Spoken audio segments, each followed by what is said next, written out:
Assalamualaikum warahmatullahi wabarakatuh. Bismillah, alhamdulillah, wassalatu wassalamu ala rasulillah wa ala alihi wa sahbihi wa man tabi'a sunnatahu wa jama'ata min yaumina haza ila yaumina hadha. Perkenalkan, kami dari kelompok 9 ingin mempresentasikan hasil diskusi kami yang berjudul Isu-isu kontemporer dalam Al-Quran. Perkenalkan, nama saya Syahman sebagai moderator. Yang kedua, teman saya yang bernama Syafira Rizky sebagai pemateri yang pertama.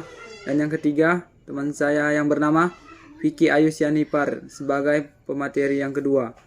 Baiklah, langsung saja kita masuk ke dalam presentasi makalah kelompok kami. Baik, di sini saya akan menjelaskan tentang isu-isu kontemporer dalam Al-Quran.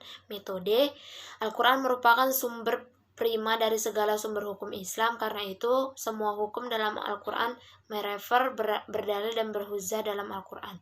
Oleh karena posisinya sangat sentral, maka kajian terhadapnya tidak pernah menemukan titik jenuh. Semakin dalam mengkaji Al-Quran, maka semakin merasa bahwa lautan ilmunya semakin tidak terarungi. Mengkajinya juga selalu menghadirkan gira tersendiri mengingat perkembangan dan cabang-cabang ilmunya yang rumit, isyarat-isyarat ilmiah yang dikandungnya, keistimewaan linguistiknya, serta evolusi tasyri'nya yang syarat dengan nilai-nilai kemanusiaan universal. Perkembangan kontemporer dengan segala tantangan dan isu yang mengiringinya menjadikan umat Islam terpacu untuk menghadirkan pesan universal Al-Quran dan hadis sebagai penjelasnya, sehingga kedua sumber utama tersebut tetap menjadi elan vital bagi umat Islam dalam rangka merespon perkembangan zaman. Pendahuluan, sepeninggalnya Nabi Muhammad SAW pada tahun 11 Hijriah atau 633 Masehi, banyak persoalan yang muncul secara tidak diduga yang tidak ada pada masa Nabi Muhammad SAW. Para sahabat Nabi dihadapkan dengan persoalan yang mengharuskan mereka berijtihad dengan mengidentifikasi persoalan dengan melihat teks Al-Quran. Jika para sahabat tidak menemukan solusi dalam Al-Quran, maka selanjutnya mereka mencari di dalam hadis-hadis Nabi Muhammad SAW. Isu-isu kontemporer yang pertama yaitu sikap toleransi dalam beragama, yang kedua Islam terhadap terorisme, yang ketiga adab dan bergaul dalam kehidupan beragama. Yang pertama yaitu sikap toleransi dalam beragama. Islam sebagai sebuah agama mengajarkan kepada umat manusia untuk selalu menghormati serta toleransi terhadap sesama dan menjaga kesucian serta kebenaran ajaran Islam. Dengan ini, fakta telah membuktikan bahwa Islam merupakan agama yang mengajarkan hidup toleransi terhadap semua agama. Islam mengajarkan kepada umatnya tentang pentingnya memelihara persatuan dan kerukunan, baik internal maupun eksternal umat beragama. Selanjutnya, Islam juga menanamkan nilai-nilai kesabaran dan kebebasan berpendapat. Contoh sikap toleransi yang pertama yaitu menghormati hak dan kewajiban umat agama lain. Yang kedua, berteman dengan teman-teman tanpa membedakan agama dan kepercayaan. Yang ketiga, tidak menghalangi umat agama lain yang sedang beribadah, dan banyak lagi contoh toleransi lainnya. Pandangan Islam terhadap terorisme. Terorisme bukanlah ajaran Islam, dan bahkan Islam tidak mengajarkan tentang kekerasan. Perang yang dilakukan oleh Islam adalah dengan ajakan dan tidak akan menyerang kecuali Islam terlebih dahulu diserang oleh umat lain. Aksi terorisme di dunia dan di Indonesia ini dilakukan oleh mereka yang mengaku beragama Islam dan mengklaim bahwa perbuatan mereka adalah jihad fisabilillah, yaitu suatu perjuangan melawan ketidakadilan dan penindasan terhadap umat Islam. Bagian C. Adab dan bergaul dalam kehidupan beragama. Dalam pergaulan sehari-hari, tentunya kita tidak lepas dari teman ataupun saudara, bahkan masyarakat, karena di samping sebagai makhluk individu, juga makhluk sosial. Agama Islam mengajarkan kita semua agar dalam bergaul kita berpedoman kepada norma-norma yang ada.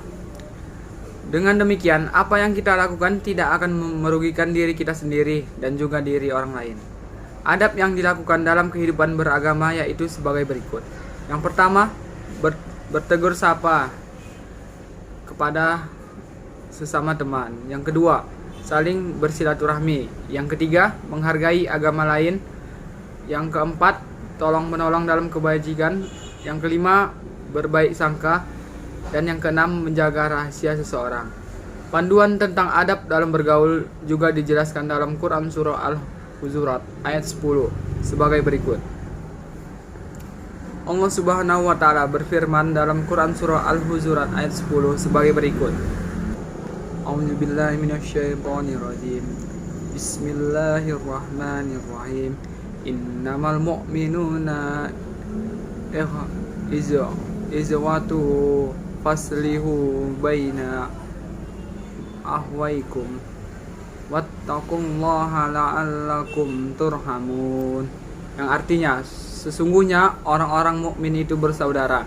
Karena itu damaikanlah antara kedua saudaramu yang berselisih paham atau yang sedang bertengkar, dan bertakwalah kepada Allah agar kamu mendapat rahmat.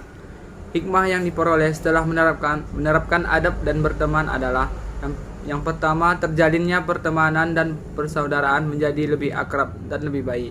Yang kedua, saling menghormati antara satu dengan yang lainnya. Yang ketiga, dalam menjalin hubungan pertemanan ataupun persaudaraan perlu menggunakan adab bergaul.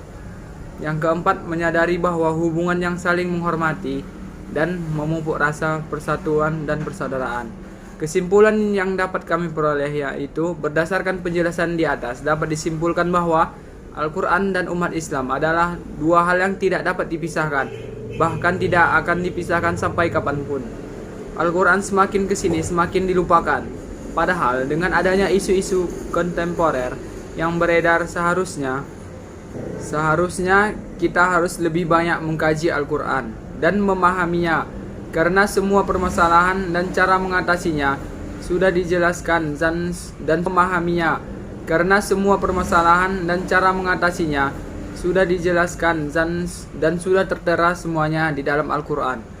Terorisme adalah paham yang mengedepankan kekerasan, teror, kriminalitas, dan intimidasi. Dan kejadian ini mengakibatkan Islam yang mengajarkan kebenaran berubah menjadi ideologi kekerasan.